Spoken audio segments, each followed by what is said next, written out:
आंचल सिंह और आप सभी का स्वागत है हमारे चैनल पर। अर्णव गोस्वामी को जिस तरीके से गिरफ्तार किया जाता है उसके बाद कई सवाल खड़े होते हैं, लेकिन आज जो महाराष्ट्र पुलिस और इसके साथ ही महाराष्ट्र सरकार कर रही है, जिस तरीके से अत्याचार अर्णव गोस्वामी पर हो रहे हैं, इस पर कई सवाल है। जनता सवाल सेंट्रल गवर्नमेंट से भी पूछ रही है और स्टेट गवर्नमेंट से भी पूछ रही है। इसी के साथ अर्णव गोस्वामी ने जिस तरीके से कहा है कि उनकी जान को खतरा है, सुप्रीम कोर्ट मेरी मदद करे, उन्होंने गुहार लगाई है। सुप्रीम कोर्ट पर भी जनता सवाल पूछ रही है, जनता सवाल खड़े कर रही है कि इससे पहले जो मामले आए हैं उसमें कई ऐसे मामले हैं जिसमें सुप्रीम कोर्ट स्वतः संज्ञान लेती है, लेकिन आज जो गिरफ्तारी अवैध होती है, जो 2 साल पुराना केस जो पूरी तरीके से क्लोज कर दिया गया था और क्लोजर रिपोर्ट भी आ गई थी, उसमें यह बताया गया था कि अर्णव गोस्वामी का डायरेक्टली इसमें कोई भी इन्वॉल्वमेंट नहीं है, कंपनी का मामला है और जो पैसे कॉन्ट्रैक्ट के तहत बनते थे वो दे दिए गए थे। उसके बाद भी शरद पवार से मिलकर जिस फैमिली ने इस कोर्ट को दोबारा खोलने की बात कही है, साफ साफ दिखाई देता है कि उनमें 2 लोग और भी है। लेकिन अर्णव गोस्वामी के साथ इस तरीके का अत्याचार और अब अर्णव गोस्वामी को जेल से जो शिफ्ट किया जा रहा है, किस तरीके से क्वारंटाइन सेंटर से उनको जिस जेल में ले जाया जा रहा है, वो जेल तलोजा की अगर बात करें तो वहां पे बहुत बड़े बड़े आतंकी हैं और इसको लेकर सेना के पूर्व अधिकारी भी सवाल पूछ रहे हैं और जनता भी कई सवाल खड़े कर रही है। अब आइए बताते हैं अर्णव गोस्वामी ने क्या कुछ कहा है। अर्णव गोस्वामी ने भारत की जनता से अपील की है, इसके साथ ही उन्होंने अदालत सुप्रीम कोर्ट से भी उन्होंने अपील की है और आग्रह किया है। और इसी के साथ ये जो पूरा मामला है पुलिस किस तरीके से कवर कर रही है और वहां पर जब मीडिया कर्मी पहुंचते हैं, अर्णव गोस्वामी को जब जेल में शिफ्ट किया जा रहा था, अर्णव गोस्वामी वैन से ही मीडिया से बात करते हुए ये बताते हैं कि मुझे वकील से भी बात करने नहीं दिया जा रहा है, मेरे जान को खतरा है, मुझे सुबह पुलिस स्टेशन में मारा और घसीटा गया, सुबह जेलर ने मुझे मारा है, मैं आग्रह किया है, मुझे प्लीज वकील से बात करने दीजिए। साथ उन्होंने ये भी बताया कि मुझे बोला गया है कि नहीं करने देंगे और मैं भारत की जनता से ये कह रहा हूं कि मेरी जान को खतरा है। इन्होंने कहा कि कोई वकील से बात नहीं होगी, मैं आप लोगों से आग्रह कर रहा हूं कि मेरे साथ जुल्म हो रहा है, मेरी पुलिस कस्टडी खारिज कर दी गई है, ये लोग देर करना चाहते हैं, मुझे बाहर नहीं आने देना चाहते हैं, आप मेरी हालत देख रहे हैं, इन्होंने मुझे घसीटा, मुझे रात को ही जेल लाने की कोशिश की गई, यानी कि रात में उनको प्रताड़ित किया गया और किस तरीके से रात में ही शिफ्ट करने की कोशिश की गई। लेकिन आज सुबह जिस तरीके से उनको जेल में शिफ्ट किया जा रहा है, तलोजा जेल में क्वारंटाइन सेंटर से अलीबाग क्वारंटाइन सेंटर से तलोजा जेल उनको ले जाया जा रहा है और ये देखा जा रहा है कि किस तरीके से एक पत्रकार के ऊपर महाराष्ट्र सरकार जुल्म कर रही है।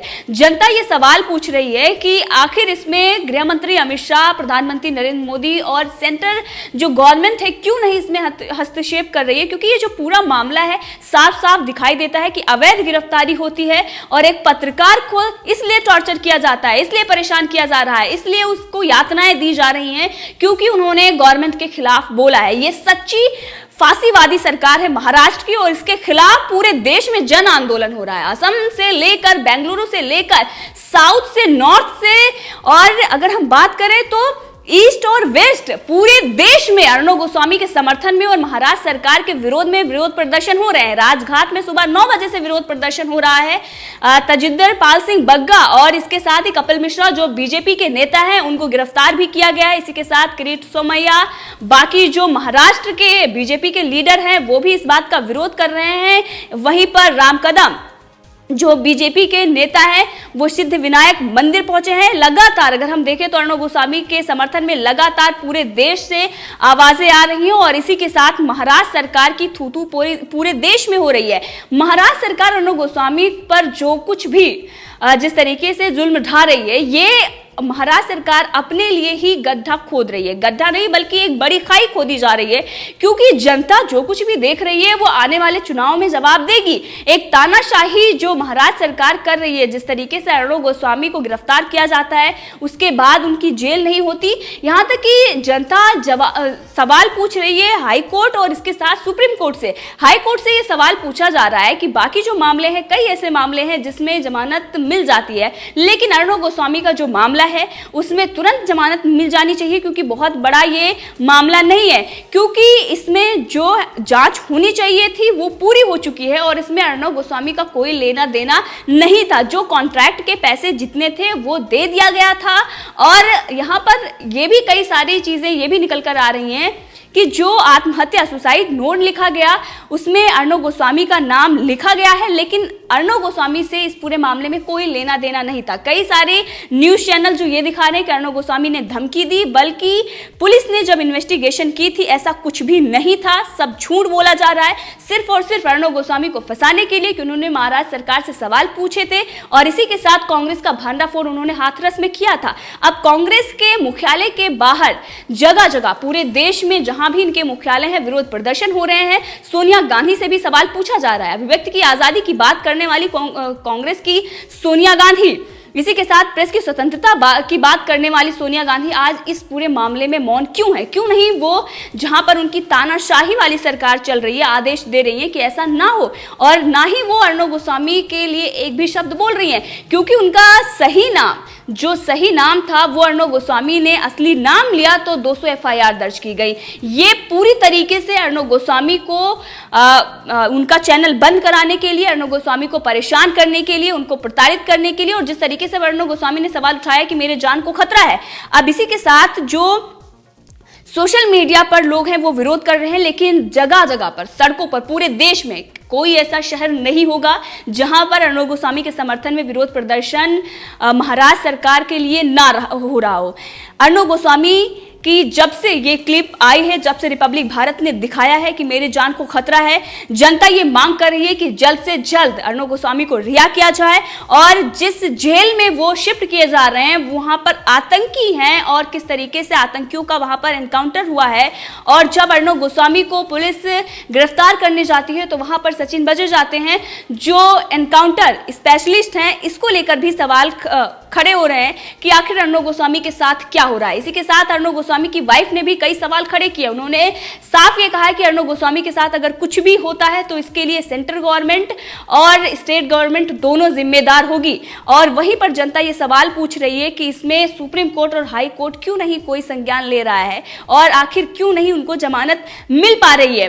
संत समाज की अगर बात करें तो वो भी अर्णव गोस्वामी के साथ है, सेना के पूर्व अधिकारी हैं वो भी अर्णव गोस्वामी के साथ हैं, पूरी जनता अर्णव गोस्वामी के साथ है और इसी के साथ पत्रकार भी अर्णव गोस्वामी के साथ हैं। बीजेपी जगह जगह पर विरोध प्रदर्शन कर रही है।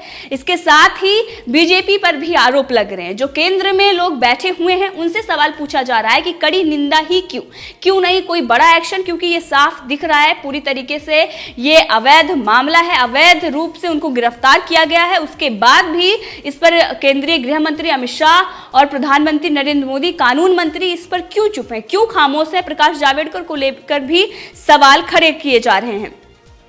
अब अर्णव गोस्वामी ने जो ये बताया है कि अलीबाग क्वारंटाइन सेंटर से तलोजा जेल शिफ्ट किया गया है, इस पर मेजर जनरल जीडी बख्शी ने भी ट्वीट करके कहा है कि अर्णव गोस्वामी को जिस जेल में शिफ्ट किया जा रहा है वहां पर दाऊद के क्रिमिनल्स वहीं पर बंद हैं और उनकी लाइफ जो है वो डेंजर में है, उनके जान को खतरा है और इस पूरे मामले में कुछ भी हो सकता है। इसी के साथ जो पाकिस्तान का और अर्णव गोस्वामी के चैनल को लेकर खुलासा हुआ था कि किस तरीके से दाऊद ने पैसा दिया था, 350 करोड़ की डील हुई थी, ये बड़ा खुलासा हमने किया था और जिसके बाद जो अर्णव गोस्वामी के ऊपर या फिर उनके चैनल के ऊपर जिस तरीके से कार्रवाई हो रही है और जिस तरीके से अत्याचार हो रहे हैं, इससे ये साफ दिखाई देता है कि मोटिव क्या है, सिर्फ और सिर्फ अर्णव गोस्वामी के चैनल को बंद कराना, क्योंकि राष्ट्रवादी पत्रकार हैं इसलिए इतनी यातनाएं देना। और आपने देखा कि बिल्कुल वैसे ही मुंबई पुलिस कर रही है जिस तरीके से साध्वी प्रज्ञा के साथ किया गया था। साध्वी प्रज्ञा ने रिपब्लिक भारत पर ही आकर उन्होंने बताया था कि किस तरीके से मुंबई पुलिस ने उनको यातनाएं दी है। आज अर्णव गोस्वामी के साथ वही हो रहा है, लेकिन बाकी जो पत्रकार हैं इस पर खामोश हैं। वो ये कह रहे हैं कि हम उनकी जो पत्रकारिता है उससे सहमत नहीं है। महाराष्ट्र सरकार या फिर आप गृह मंत्री अमित शाह से सवाल क्यों नहीं पूछते, आप क्यों नहीं पत्र लिखते? इससे पहले तो आपने वामपंथी जो पत्रकार हैं जो हमेशा देश के विरोध में लिखते हैं उनके लिए आप समर्थन में खड़े हो जाते हैं। सोनिया गांधी भी उनके समर्थन में खड़ी हो जाती है, पूरी कांग्रेस उनके समर्थन में खड़ी हो जाती है। लेकिन आज वही कांग्रेस किस तरीके से अत्याचार कर रही है, कांग्रेस का असली चेहरा सामने आ रहा है। जो प्रेस की आजादी की बात, जो अभिव्यक्ति की स्वतंत्रता की बात करते हैं, आज उनका असली चेहरा दिखाई दे रहा है कि कितनी फांसीवादी सरकार है। और जनता जो इमरजेंसी को भूल गई होगी, लेकिन आज वो आपातकाल से भी ज्यादा बदतर दशा महाराष्ट्र में देख रही है। और जनता का खून इसलिए खौल रहा है क्योंकि एक राष्ट्रवादी पत्रकार जो सच दिखा रहा है, जिसने सबसे ज्यादा स्टिंग ऑपरेशन किए हैं, जिसने सच्चाई दिखाई है कि आखिर क्या हो रहा है हमारे देश में, किस तरीके से एक नैरेटिव बनाया जाता है, एक प्रोपेगेंडा फैलाया जाता है, झूठी खबरें चलाई जाती है। इतने दिनों से महाराष्ट्र सरकार लगातार लगी हुई थी झूठे केस में फंसाने के लिए, लेकिन जब कोई केस नहीं मिला तो 2 साल पुराना केस उसमें फंसाया गया। और नवाब मलिक का जो स्टिंग ऑपरेशन रिपब्लिक भारत ने किया था, उसके बाद सच्चाई सामने आई थी कि किसी न किसी केस में अर्णव गोस्वामी को फंसाया जाएगा। और इसी के साथ अगर हम बात करें तो महाराष्ट्र सरकार इस बात को लेकर वो पहले से ही एक षड्यंत्र रच रही थी, वो एक साजिश रच रही थी कि किसी ना किसी केस में अर्णव गोस्वामी को फंसाया जाएगा, उसके बाद उनको वैसी ही यातनाएं दी जाएंगी ताकि वो भविष्य में फिर इस तरीके से महाराष्ट्र सरकार की नाकामियों को ना दिखा सके। वो कांग्रेस के जो प्रोपेगेंडे, कांग्रेस की जो बड़ी बड़ी चालें हैं, जो आर्टिफिशियल मुद्दा उनके तरफ से बनाया जाता है, उसका खुलासा ना करें, वो डर कर बाकी पत्रकारों की तरह चुप हो जाए। हमारे देश में लोकतंत्र और बाकी जिन चीजों की बात हो रही है, जनता ये सवाल पूछ रही है कि अगर अर्णव गोस्वामी के साथ कुछ भी हुआ तो फिर जनता डिसाइड करेगी कि क्या करना है, क्योंकि सरकारों से कुछ हो नहीं रहा। जो केंद्र में बैठे हुए हैं वो इस पर मूक दर्शक बनकर बैठे हुए हैं। महाराष्ट्र में जो सत्ता चल रही है, जिस तरीके से खिचड़ी सरकार है, चाहे वो एनसीपी हो या फिर कांग्रेस हो या शिवसेना, तीनों एक तरीके से तानाशाह बन गई है। एक पत्रकार के पीछे इस तरीके से पड़ना ये दिखाई देता है कि लोकतंत्र को उन्होंने खत्म कर दिया है। संविधान की हत्या सही मायने में उद्धव ठाकरे, सोनिया गांधी और शरद पवार ने किया है। शरद पवार ने इस केस को खुलाया है क्योंकि पहले उन्होंने उद्धव ठाकरे को फोन करके कहा था कि अर्णव गोस्वामी का मुंह बंद कराइए, और जब उन्होंने कई धमकियां दी, विशेषाधिकार हनन प्रस्ताव कई बार उन्होंने कोशिश की, लेकिन वो नाकाम रहे क्योंकि अर्णव गोस्वामी डरने वाले और झुकने वाले नहीं है। तब उन्होंने इस तरीके से चाल चली कि अब अर्णव गोस्वामी को गिरफ्तार करते हैं और उसके बाद इतनी यातनाएं देंगे कि फिर वो भविष्य में सच दिखाने के काबिल ना बचे। लेकिन जनता है वो अब कभी नहीं भूल सकती कि महाराष्ट्र सरकार क्या कर रही है। सुशांत सिंह राजपूत मामले में जिस तरीके से महाराष्ट्र सरकार की नजदीकियां, जो उनके मंत्री की बात सामने आई थी, अगर अर्णव गोस्वामी के साथ कुछ भी होता है तो फिर वो सारे पुराने केस खोले जाएंगे और केंद्रीय एजेंसियों को यह करना होगा, वरना जनता हर किसी का बहिष्कार करेगी। और इसमें बीजेपी के नेता जो जगह जगह पर विरोध प्रदर्शन कर रहे हैं, लेकिन केंद्र की जो सत्ता है, जो केंद्र में बैठे हुए हैं नेता, वो इस पर मौन है। उनको इसका खामियाजा भुगतना पड़ेगा क्योंकि जनता जो है वो अर्णव गोस्वामी के समर्थन में है। देश में हर तरफ, हर कोने में अर्णव गोस्वामी के लिए गुहार लग रही है, अर्णव गोस्वामी की रिहाई की बात की जा रही है। बहुत सारे ऐसे बीजेपी के नेता हैं जो आवाज उठा रहे हैं, कड़ी निंदा कर रहे हैं, लेकिन एक्शन क्यों नहीं किया जा रहा है? सबसे बड़ा सवाल यही है। राष्ट्रपति शासन लागू करने की मांग की जा रही है महाराष्ट्र में, और जब से की जा रही थी, अगर हो जाती तो आज ये दिन जो देखने को मिल रहा है ये नहीं मिलता। इसमें कहीं ना कहीं कमी हमारे देश में जो शीर्ष नेता बैठे हुए हैं उनकी ही है। और राष्ट्रपति जी से कई बार निवेदन किया गया है, गृह मंत्री अमित शाह को भी बीजेपी के कई कार्यकर्ता और नेता पत्र लिख चुके हैं, लेकिन अभी तक इस मामले में कोई भी कार्रवाई नहीं हुई। गृह मंत्री अमित शाह ट्वीट करते हैं, उन्होंने इमरजेंसी के हालात की याद दिलाई कि किस तरीके से इमरजेंसी इंदिरा गांधी ने लगाया था, लेकिन उन्होंने एक बार भी इस पूरे मामले में गृह मंत्री जो महाराष्ट्र के अनिल देशमुख से उन्होंने बातचीत नहीं की। आखिर क्यों? उन्होंने उद्धव ठाकरे का नाम क्यों नहीं लिया? जनता ये सवाल पूछ रही है। तो अब बीजेपी को खुलकर समर्थन भी नहीं बल्कि एक्शन लेना होगा, और अर्णव गोस्वामी जो सच्चाई दिखा रहे थे, जो राष्ट्र हित में खबरें चला रहे थे, उनके साथ खड़ा होना पड़ेगा। और अर्णव गोस्वामी जिन पर इस तरीके से जुल्म ढाए जा रहे हैं, अब ऐसा जनता बर्दाश्त नहीं करेगी। जब आप देखिए सेना के जो पूर्व अधिकारी हैं वो अर्णव गोस्वामी के साथ हैं, इसी के साथ संत समाज अर्णव गोस्वामी के साथ है, जनता अर्णव गोस्वामी के साथ है, पत्रकार अर्णव गोस्वामी के साथ हैं। कुछ ऐसे पत्रकार हैं जो सिलेक्टिव चीजों पर निकल कर आते हैं। अभी हमने देखा कुछ दिन पहले ही चीन की जासूसी करते हुए एक पत्रकार पकड़ा गया। रक्षा दस्तावेजों को वो साझा कर रहा था, लेकिन उस तरीके से जिस तरीके से अर्णव गोस्वामी पर कार्रवाई हुई नहीं हुई। यही हमारे देश का कानून और यही हमारे देश का क्या संविधान कहता है, सवाल बहुत बड़ा है। सिर्फ और सिर्फ प्रतिशोध के लिए इस तरीके से किसी पत्रकार पर अत्याचार करना हरगिज जनता बर्दाश्त नहीं करेगी।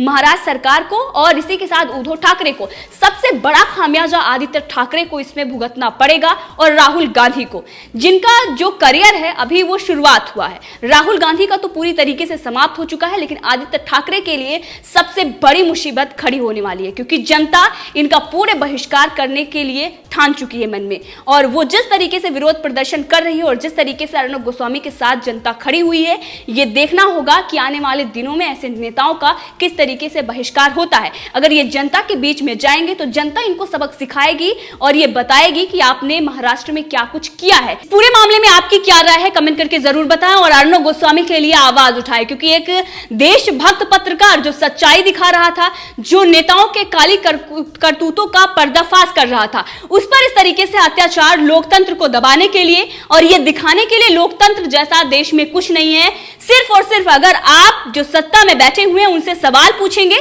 तो आपकी आवाज दबा दी जाएगी।